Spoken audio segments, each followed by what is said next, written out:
Hey guys, welcome to another tag video. I haven't made a tag video in 3 years now. Such a long time has passed, but in those 3 years, the biggest change that's taken place with me, and as you've seen in some of my vlogs, is that I've decided to follow a vegan lifestyle. So today I have my friend Avista with me, and we're gonna do a vegan tag. I've seen some other YouTubers do this, so I've tried to compile the questions in a way where we're answering as many as possible.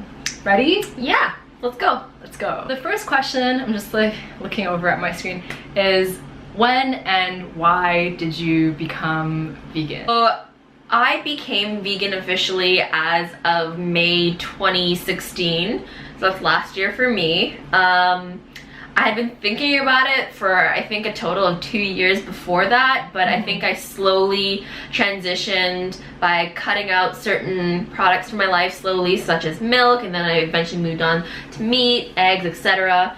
And just kind of educating myself throughout that process. But yeah, I became vegan because of, you know, for ethical reasons, for environmental reasons, as well as, what's the last point? I say these all the time. Health reasons, thank you. Yeah, for me it's pretty much the same story, and we actually became vegan like at similar time frames. I became vegan in January of last year, and before that I had been vegetarian for a couple of months. We actually didn't know like the other person was vegan. We've been friends since, well, way back, like middle school. But then being vegan was like a way for us to connect. So like, I remember we caught up one time, we had a meal, and then we were like, oh, you just became vegan? I'm vegan too. Like, what are your tips and tricks? And then like, yeah, it just brought us like that much closer together. Oh, love you. The second question is, what is the hardest part about being vegan? And for me, like the hardest part was to educate people around me that being vegan was simply a lifestyle choice, and it didn't mean that it was going to impact my health, or just generally a lot of misconceptions, and educating them. And I think both of us like are into fitness, and showing people that we still kept up like the same amount of physical activity and overall wellness while changing the way we ate, like made them realize that it wasn't as big of a deal as they thought it would be. I think especially at family events, I think a lot of our dishes are meat-based. They're kind of like, oh, why aren't you eating? Because it's part of the culture to like eat. Or like they'll offer you stuff and you'll be like, yeah, you're like, but I can't. Yeah. And you feel bad because food is just such a social thing. Like your life revolves around it, like whether it's meeting your friends, deciding what to do with them, or celebrating family events like you said. So part of that first like couple weeks or a couple months of switching is like, oh, like what am I gonna do when I see other people, right? Because it's easy to be vegan like when you're by yourself, but it's like the navigating that complexity of like social events that makes it that much harder. Third question is, what is the most rewarding part about being vegan? It's just realizing that you're having just a less negative impact on your planet around you. I feel really happy, and I feel a bit more connected to like to like the animals that are in my life, when like I feel a bit more empathetic towards them now. I feel like I can understand them a bit more emotionally. I know this sounds a little crazy, but I don't know, I just feel that way. Yeah, powers. Part of the reward for me was knowing that I was able to live in like greater alignment with my inner values, because even as a child I remember being interested in vegetarianism. Like I think we all remember the Simpsons episode where Lisa goes to the pet farm and like she pets the lamb, and then she comes home and there's like lamb chops for dinner. I think we all kind of had that connection as a child, and we wondered, you know, why do we eat some animals but not eat others? Actually, I have a funny story, kind of, about the whole childhood thing, where it's I think I know what you're doing. This is such a good story. Yeah, so I've had birds since I've literally been 5 years old. I just remember looking up while they were flying. Eventually I got to the thought process, but wait, like I eat chicken wings, I eat the same thing that they're using to fly. And I remember as a kid, as a 5-year-old child, I had stopped eating chicken wings for a little while. And even when like my birds laid eggs, I stopped eating eggs for a little while. So it kind of like, I'm like, okay, if I had that thought process as a child. But as a child, like you obviously didn't have as much autonomy, so like oftentimes your parents would be like, no, just eat what we're eating. But now that you get to pick for yourself, it just feels so much more rewarding to know that you're living in alignment with values of compassion, kindness, like you mentioned, making a positive impact, you know, being stewards of our environment and the resources that come from the environment. One thing I forgot to mention, another really rewarding part about being vegan is like oftentimes you're like the first in your circle of friends or acquaintances to really introduce them to these concepts. So even though you might get some like weird looks every now and then, I've seen so many people around me turn and kind of adopt or embrace the concepts that I'm trying to live by, and generally they just show it through curiosity at first, but then if I bring food, they're excited to eat it, you know, they suddenly start thinking about their impact on the environment. It's just nice to know that you're making a difference and you're provoking people to think about what they're doing. Yeah. How do you deal with people who are closed-minded about your lifestyle? Kind of letting them come to you, because I know when you first discover something, you can be really passionate and excited to share, but a lot of times people are like so caught off guard that they don't even know like how to respond to you. Like, if I'm eating my lunch, like I'll wait for people to ask me like, oh, that's interesting, what are you eating? And then I'll say like, you want to try some? And they like it, and I say, okay, by the way, like it's vegan, like there's no animal products in it. With me, I think the biggest thing, I've always been a very patient person, and I realize people don't tend to come out of towards you out of malice. Like they don't know, like quite simply they don't know, and taking that time to educate them, I think that's honestly the biggest factor in dealing with people. Yeah. Do you let certain things slide from time to time? So for example, do you use or purchase non-vegan items? And then another question that I sublisted is like, do you mind buying cruelty-free items if you know that the entire company isn't cruelty-free? So for example, like Ben & Jerry's, if they have vegan ice cream, but you know that they're an ice cream manufacturer. First and foremost, I'm just going to say, yes, there are times that I have slipped up. For sure. In Vista, we're just like newbie vegans, so I think it's important to be kind to yourself as well, especially when you're starting out, and if you make a couple mistakes, you know, it's not that you have to tell yourself like, this just isn't for me, like I can't be vegan because I slipped up a couple of times. Just keep encouraging yourself, like you can do it. Okay, so you had milk in your coffee like one time, but the whole picture is that ultimately you're making a difference and you're decreasing your consumption of animal products so that you can help the environment, you know, help ethically, whatever your motivation for being vegan may be. And then to kind of answer the sub question of what's my stance on like companies that have a non-vegan parent company, and I think we're going towards the right direction, and even though the parent company isn't vegan, I think still continuing to support a cruelty-free or a vegan company will only further enhance their efforts within the area that we want them to kind of continue to support. So I personally don't mind it. What I would say is like a little bit is better than nothing, but I know other people out there may disagree. The next question is really fun. Been looking forward to talking about this, and it's what are your favorite vegan products? We'll do the food items first. So for me, like, you know, I just talked about this. We're so lucky to live in an era where food science is advanced, people showing their demand for vegan products. You can even be a lazy vegan, which is why I picked my first product to be this Daiya Mac and Cheese Instant. This is perfect for if you're feeling crap and you just want to come home and boil something and eat it in like 10 minutes.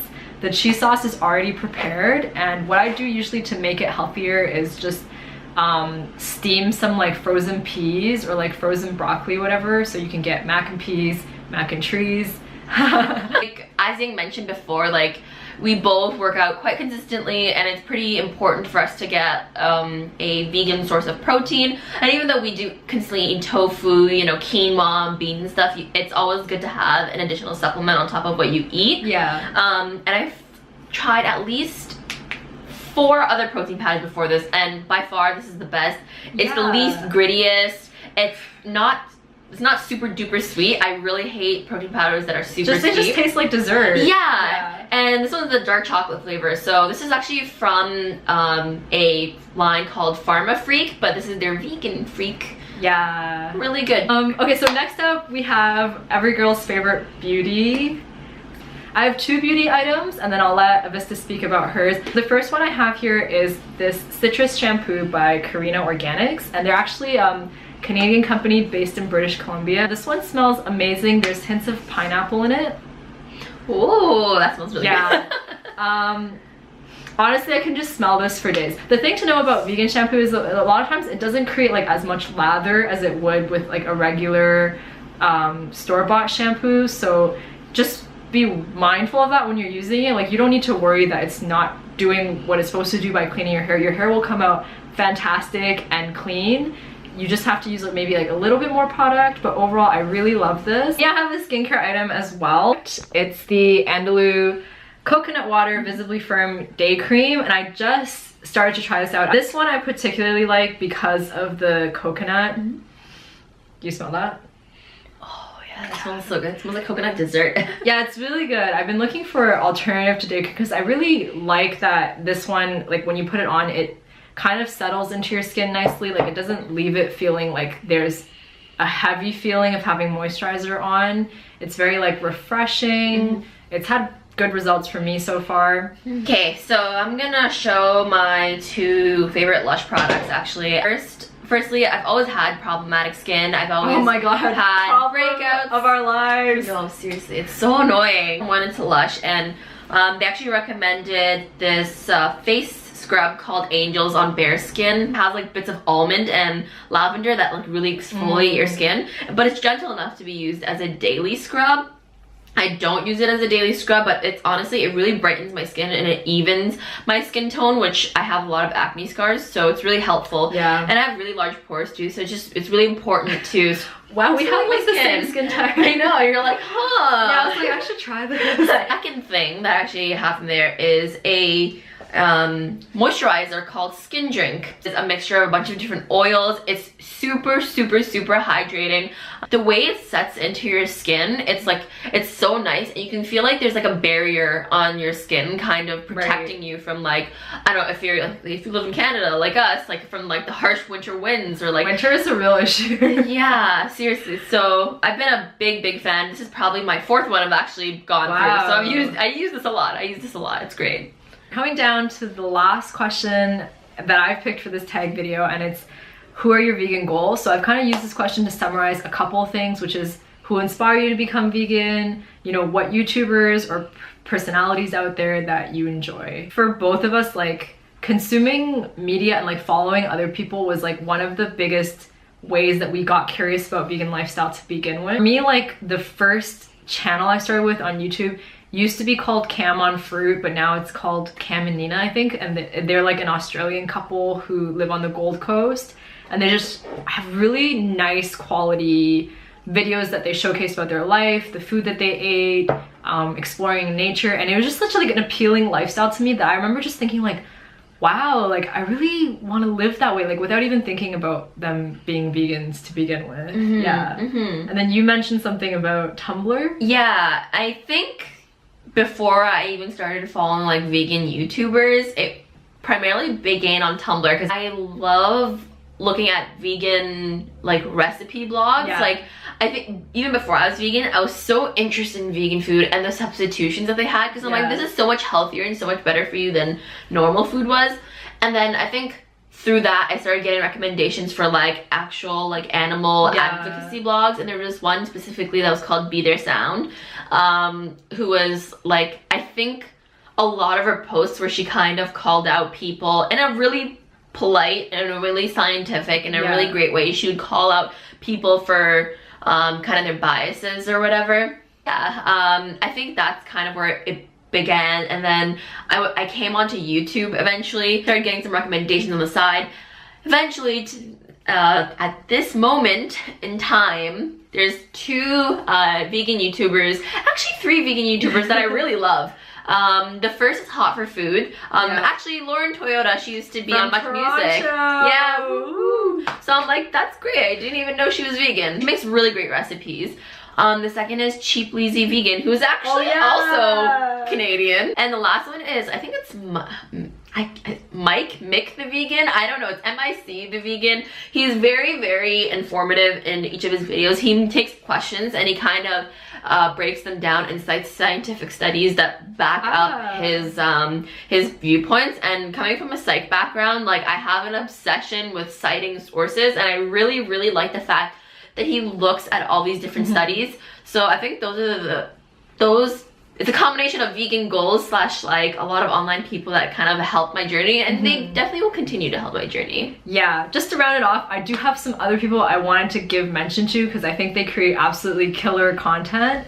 So the one non-YouTube source I'll cite is the podcast Know Me Athlete. Other vegan YouTubers I really enjoy, like the whole Australian vegan world, I feel like is so fascinating. So like I started with the Caminina channel, as I mentioned, but I also really love Bonny Rebecca's channel, and then that led me over to Ellen Fisher's channel, Mango Island Mama. She also does a lot of videos about like compassionate parenting, which is like ultimate goals. And then lastly, like something we both discovered recently, well, fairly recently, is like Kiki's channel. Like Kiki is a German YouTuber who started off like making general lifestyle videos, but she's also vegan and she has a killer aesthetic. Like yeah, everything she does, I'm like, wow, I wish I was doing that too. Yeah, she's too cool, man. Like, yeah, please go check out those channels if you're looking for some inspiration, and I will mention their names down below. Those were all of the questions. That's a wrap.